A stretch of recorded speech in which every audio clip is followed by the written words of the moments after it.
आप देख रहे हैं आई विजन नेटवर्क और ये है सिटी चैनल।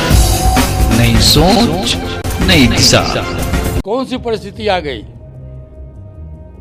कि वो जमुई छोड़ के भागना चाह रहे हैं? हाजीपुर हमारा है, हाजीपुर के हम सांसद हैं, हम लड़ेंगे हाजीपुर से, लड़ेंगे और कौन से लड़ेंगे? हाजीपुर हमारा है, हाजीपुर के हम सांसद हैं, हाजीपुर से हम भारत सरकार के कैबिनेट मिनिस्टर हैं। पासवान जी 77 से लेके 2019 तक हाजीपुर का प्रतिनिधित्व किए।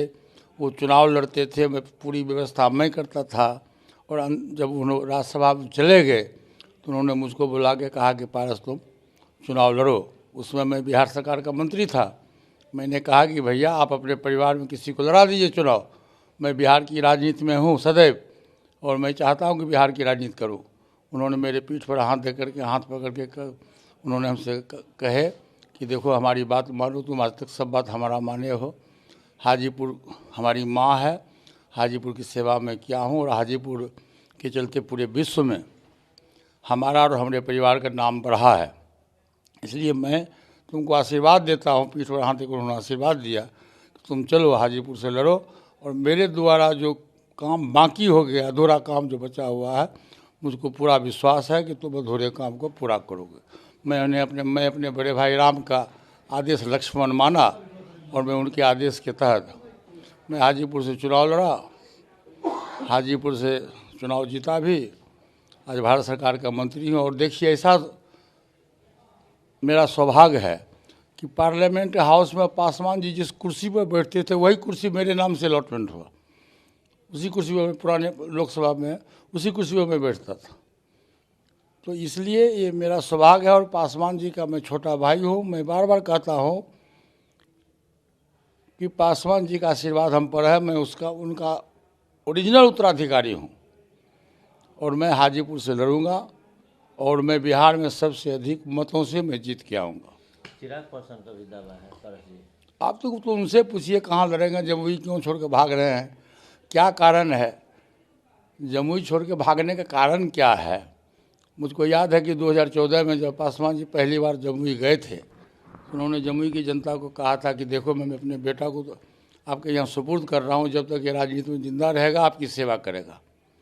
10 वर्ष तक वहाँ का सांसद पासवान जी के नाम पर और नरेंद्र मोदी जी के नाम पर वो सांसद बने। आखिर कौन सी परिस्थिति आ गई कि वो जमुई छोड़ के भागना चाह रहे हैं? ये उनसे पूछिए। 40 में कितना सीट? 24 में? 40 में 40 सीट जीतेंगे। अगली बार आपने देखा होगा कि नीतीश जी और हमारी पार्टी, 3 पार्टी की गठबंधन हम लोगों का था, भाजपा, नीतीश जी का पार्टी और हमारा पार्टी, उसमें हम लोग जनशक्ति पार्टी में थे। तीनों दल का गठबंधन था। हम 40 से 39 सीट जीते थे। एक सीट बहुत कम मत से हम हारे थे। इस बार मैं आपको विश्वास दिलाता हूँ कि बिहार में हम 40 में 40 सीट जीते। आरजेडी ये कह रही है कि खेला होना अभी बाकी है। किस खेला की बात कर रहे हैं? खेला तो हो गया, अब क्या खेला होगा? अब कोई खेला नहीं है, अब कोई खेला नहीं है। आदमी जब हारता है ना तो तरह तरह का अब बदनाम करता लोग। अब नीतीश जी क्या खेला करेंगे? जो खेला खेलना था तो खेला तो 15 महीना खेल दिए, बिहार के विकास को रोक दिए। वो बिहार का विकास 15 महीना में रुका जब से नीतीश जी एनडीए गठबंधन छोड़ के और आरजेडी गठबंधन में गए। आप देखे होइएगा कि 2000 ईस्वी का लोग याद करने लगा, लॉ एंड ऑर्डर की स्थिति खराब हो गई। रोज़ लूट, हत्या, डकैती, सोना लूट को से लेकर के गाड़ी लूट होने लगा, दलित महिलाओं के साथ अत्याचार होने लगा, बलात्कार होने लगा। उससे तो बिहार को निजात आज से मिल जाएगा और बिहार का विकास होगा। और दोनों विकास पुरुष हैं, देश के प्रधानमंत्री आदरणीय नरेंद्र मोदी जी और बिहार के मुख्यमंत्री आदरणीय श्री नीतीश कुमार जी के नेतृत्व में देश और बिहार दोनों का विकास